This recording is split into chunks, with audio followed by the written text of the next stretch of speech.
The most important thing for us as charterers of this vessel, users of this vessel, has been the focus to reduce the overall energy consumption. We can't just replace the same energy amount from fossil to hydrogen because that's simply too expensive. So the better utilization that we get through closer planning, and also the fact that the vessel is designed from the bottom up to be the most energy efficient cargo vessel in the world, probably, is what made us select this ship owner with that design and that technology mix. So in the early stage, we take a call to Norwegian ships design. These people we have worked close since 2001. And we found out in the early stage that the hydrogen is so expensive. So if we run this, if we use all energy from hydrogen, we will never win this competition. And I think also this cargo owners not interested to take the vessel because the cost will be too high.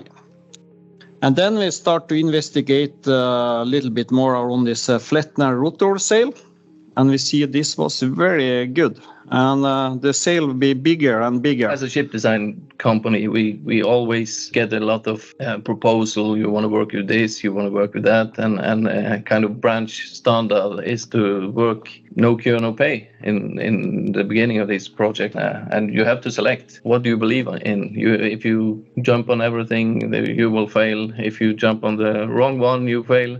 I think it's natural. We had a little skepticism. Those are three voices of a cargo owner, a ship owner, and a ship designer. A couple of years ago, in 2020, two Norwegian companies, manufacturers and shippers of bulk goods, met and decided that they would do something different.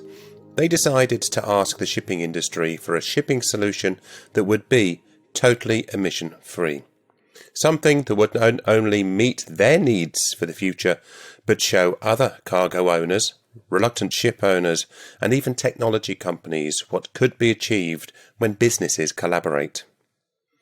The two companies are Fellekjøpet, a farming cooperative which ships grain and farm products, and Heidelberg Cement, which ships tarmac, concrete, cement, and other aggregates. The result of their collaboration is a vessel which is being called with Orca. It's a ship design set to be cram-packed with the kind of solutions the industry is talking about as being much needed for its decarbonisation journey. I'm Craig Eason, host of the Aronex podcast, and this episode, with the support of Lloyd's Register, is the story of With Orca, a vessel design which has now been granted approval in principle, a green light for the ship owner and the design company behind the vessel to push on and give the cargo owners what they need. Both Heidelberg Cement and Fellekjøpet are members of Norway's Green Shipping Programme, and it was there that the two companies' representatives were introduced to each other and began to realise that they had something in common. They both used similar vessels, though with one sending cargoes west and north from Oslo, and the other sending cargoes south and east towards the capital. Within Heidelberg Cement, Lars Erik Magnusson is in charge of their shipping operations. I am in charge of logistics projects at Heidelberg Cement in Northern Europe, which means Scandinavia, the Baltics, and Iceland. So we're not a shipping company, but we are hugely dependent on shipping and the various types of bulk carriers and dry bulk carriers in Northern Europe. So we transport roughly 7 to 8 million tons per year at sea within the Nordics, Baltic, and Iceland scope.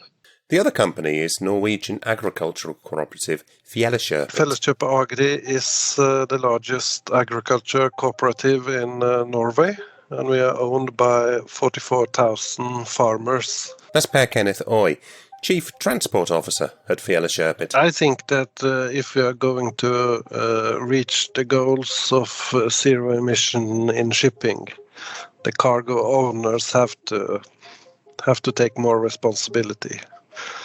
We have, of course, have a short-time gain always when we have pressed the prices, and we worked long-term with this and short contracts. This has made the shipping companies less interested in investing, and we have been thinking too shortly, I think, over a long period of time. So in 2020, these two customers of Norway's bulk shipping industry combined their voice and put a proposal out to the industry to seek a forward-thinking solution, one that would help them with their emissions. Heidelberg Cement estimates that transportation accounts for more than half of the overall emissions of a product like tarmac, while Fellekjøpet has estimated that up to 70% of the emissions for the production and delivery of wheat and grain comes from transportation. In other words, the shipping industry, with the services that it provides, is a key part of these companies' carbon footprint.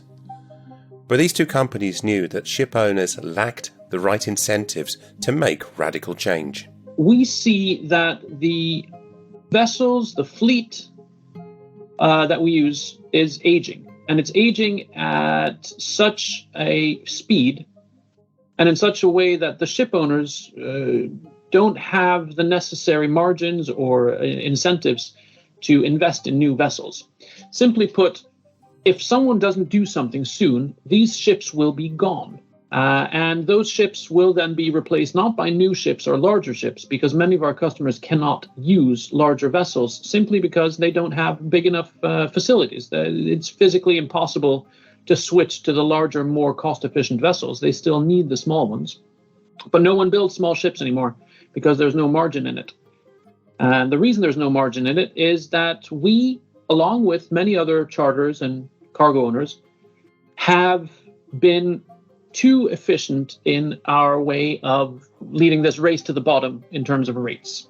We've driven down the costs. We've measured everything on Norwegian kroner or euros per ton. And over time, we've, in a sense, made it impossible for our very necessary ship owners and partners in the market to, we've made it impossible for them to invest in new tonnage.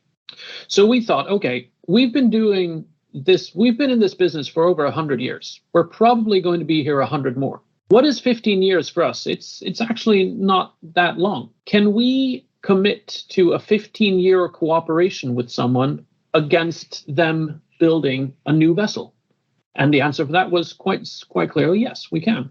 So we can go out into the market like we did in 2020 and say, we are willing to offer a 15-year time charter, a 15-year long-term contract with anyone who can build a new zero-emission transport mode or zero-emission ship. So Fellekjøpet and Heidelberg Cement went out and they thought they would get maybe 5, possibly 6 responses to their call. They got 31 responses, pulling in many different ideas, many different companies. In the end, they opted for just the one, and since then this design has been evolving and maturing. Coming up, we get to grips with the winning design, how it's being put together, and how the approval principle from Lloyd's Register is that green light for change.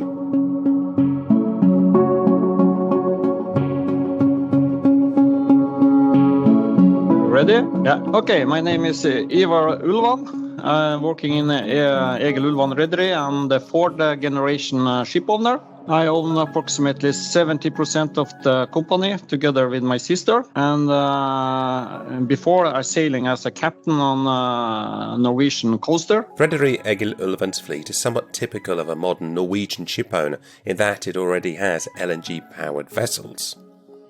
The company also has Fellekjøpet as a customer. So, Ivar Kristin Ulvan thought that his ship-owning business was well positioned to make a bid for the contract to build and rent out such a vessel that would meet these two cargo owners' unusual, forward-thinking needs. We found out in the early stage that the hydrogen is so expensive. So if we run this, if we use all energy from hydrogen, we will never win this competition. And I think also this cargo owners not interested to take the vessel because the cost will be too high. And then we start to investigate a little bit more on this Flettner rotor sail. And we see this was very good. And the sail will be bigger and bigger. And to the end, we are able to get out 55% of the energy of the wind. So we tell the cargo owners that we will reduce the energy with approximately 50% with this sail. And we also see to reduce the energy. We also have a lot of technology to reduce the energy consumption of the vessel. We use all the heat we have to heat up the vessel. We use the heat in the exhaust to get power. So we use all the energy we can to reduce the fuel cost. And we also working a lot of the electrical system, because when we have a sail, it is a big variation of the energy we have to use. Because if we have no wind, we have to use a lot of energy. And also, if the very hard weather, the Flettner rotor sail is not work. So in bad weather, we need a lot of power. But when we have a good wind, we can close down all fuel cell and the engine, and we only sail, and we get the hotel load from the propeller. So we make the own energy. With Orca will be, when built, the first vessel to have a design based around these new technologies, as well as the cargo owner's transportation needs. As you heard, the list of technologies in the design is impressive. Rederi Egil Ulvan teamed up with Norwegian Ship Design in Stavanger to put in the bid. The hull is designed to maximise that forward thrust created by the Flettner rotors that Ivar Ulvan mentioned. Flettner rotors act like sails, creating forces on the ship, where the desired thrust is the one making the vessel go forward. Designing a vessel to be a sailing ship requires special focus on the hull, including keel-like appendages to ensure that there is less sideways thrust or heel on the ship. The design also includes the use of, and the list here is impressive, compressed hydrogen gas, a fuel gas system to fuel a hydrogen main engine and hydrogen fuel cells. There's also batteries on board for power storage, and the intention is the vessel will run on a DC circuit, not AC like many other ships. The design also lists the ability to utilise shore electrical power when the ship is alongside, and when the main engines are being run, waste heat recovery. When the wind is in a particular sweet spot, the design is such that the Flettner rotors will not only produce all the power to sail the ship forward, move it forward, but that the propellers then become turbines, generating electricity to create the power for the hotel load of the ship. Gjermund Johansen is Managing Director at Norwegian Ship Design. It's a firm that he says is independent of technology companies, owners and shipyards, able to therefore work on new designs that are of their choosing. But when responding to the request that came from Rederi Egil Ulvan, he admits to some scepticism in the beginning. As a ship design company, we always get a lot of proposal. You want to work with this, you want to work with that, and kind of branch standard is to work no cure, no pay in the beginning of this project. And you have to select what do you believe in. If you jump on everything, you will fail. If you jump on the wrong one, you fail. I think it's natural. We had a little skepticism. But then couple of months into the project, we got more and more belief in this, and we started to work with this. We're kind of mapping up all we know from before, all we want to learn more about, what is available technology that we can use, what is coming technology, and how can we put this all together in the best possible concept. We knew that hydrogen is expensive, and we had to find ways to keep it low, and the natural start skepticism in the start. We had to turn that, and how do we do this? How can we get the energy? that low that we make sure that this will be realized. So we worked with a lot of technology choices, and we had to do a cost-benefit analysis of everything. Sounds maybe simple, but in a vessel like this, it was very early clear for us that we have to use natural forces directly. That is the easiest way and the cheapest way to get energy. So the rotor sail come up very early. We worked with it before and never really find the perfect concept for it before this. But the cost benefit, which is maybe easy for a vessel which is steaming in 12 knots, going from A to B or crossing any big ocean. But this vessel is going in around the Norwegian coast. Weather is changing a lot. The wind contribution is changing a lot, and also the load on the vessel. Grain is slightly lighter than gravel. So we had to do quite deep analysis on the cost benefit. And of course, some equipment has been removed and found not beneficial. Gjermund Johansen from Norwegian Ship Design on the design spiral for with Orca. But the design, notably because of the compressed hydrogen gas system, needs to go through a number of safety assessments, and the design has now got approval in principle from Lloyd's Register, the UK-based classification society. An AIP is not full approval of a final design. The design hasn't got there yet. Class work is needed, especially when naval designers work on putting new things into ships in new ways. Here's Michael North, Lloyd's Register's Regional Sales and Marketing Manager in Norway, talking about the process that led to the AIP being awarded. Leading up to the AIP, on the advisory side, we facilitate these hazard meetings and that process. And that then helps our class people to analyse the design and go, based on this risk assessment that has been done, we believe that this design can be approved in principle. There's still work to be done, and they pull up in the actual approval in principle certain things that need to be considered as the design then continues. And then for the ship owner, the ship designer, they can then continue on the design of the vessel from that point with the confidence that they have an approval in principle and certain key safety points to take the novel elements of the ship design further forward. Now we've got to that point. I know that the Norwegian Ship Design and Egil Ulvan are progressing on the design of the vessel. They are getting the ship specification further detailed and going through the detailed design. And then should we be successful enough to continue on the project, we will then, as Classification Society, go into detailed design approval of the vessel. And on the riskier elements, so the elements covered by the AIP, the hydrogen system, for example, we will then do further workshops alongside with the stakeholders, analysing the design as it gets more mature, checking that the questions from the AIP have been closed out and those risks have been mitigated, seeing if there's any other risks that may arise, especially as you go from, is the design okay, to then, is it going to be operated okay? Is it going to be maintained okay?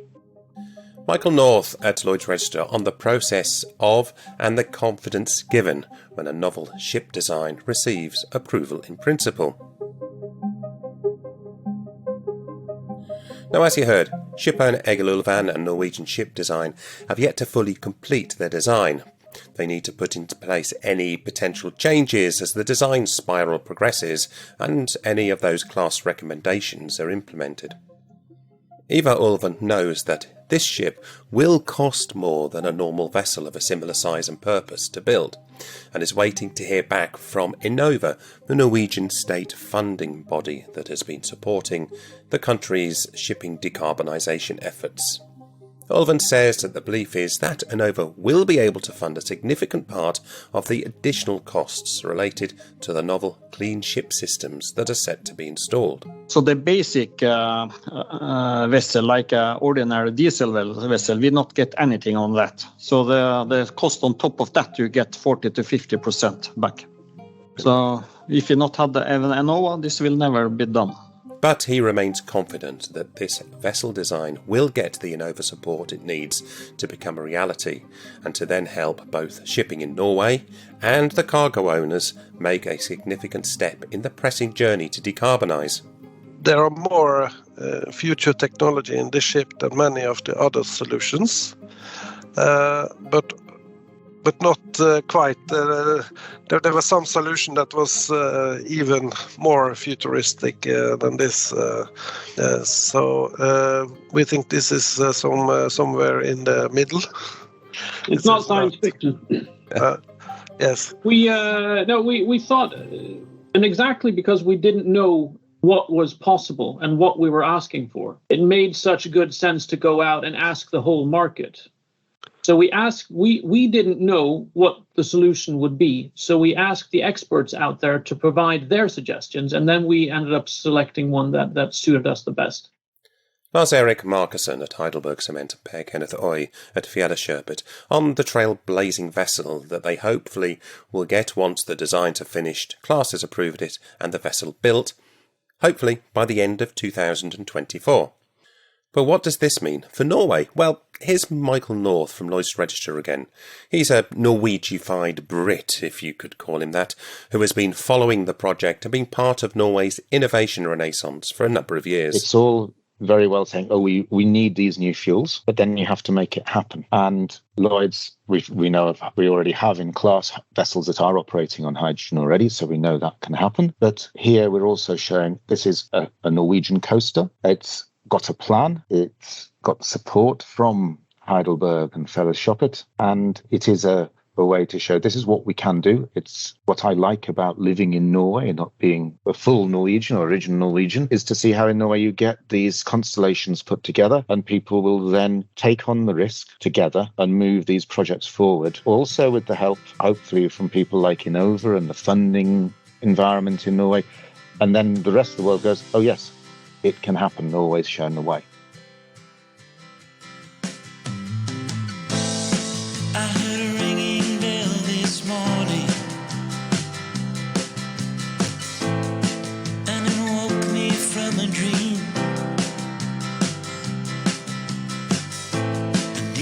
Dream, I heard a warning saying leave the rest, take only what you need. Thanks to Lloyd's Register for help in developing this episode. You can find more updates of the project, the Green Shipping Programme and the companies from this episode if you're going to be in North Shipping in Oslo between the 4th and 8th of April 2022. You'll find me there too, in the Blue Economy Hall, where I'll spend my time moderating the Blue Talks, a series of 1-hour chat show style discussions where experts and I discuss and debate the ongoing transformation of the shipping and ocean space. That's it for this episode. Please feel free to share, like and comment.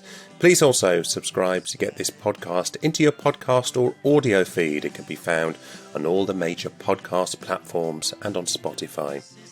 And check out Fathom World, a site dedicated to the news with articles on the transformation and transition of shipping and the maritime sectors. I'm Craig Eason, thanks for listening and goodbye for now.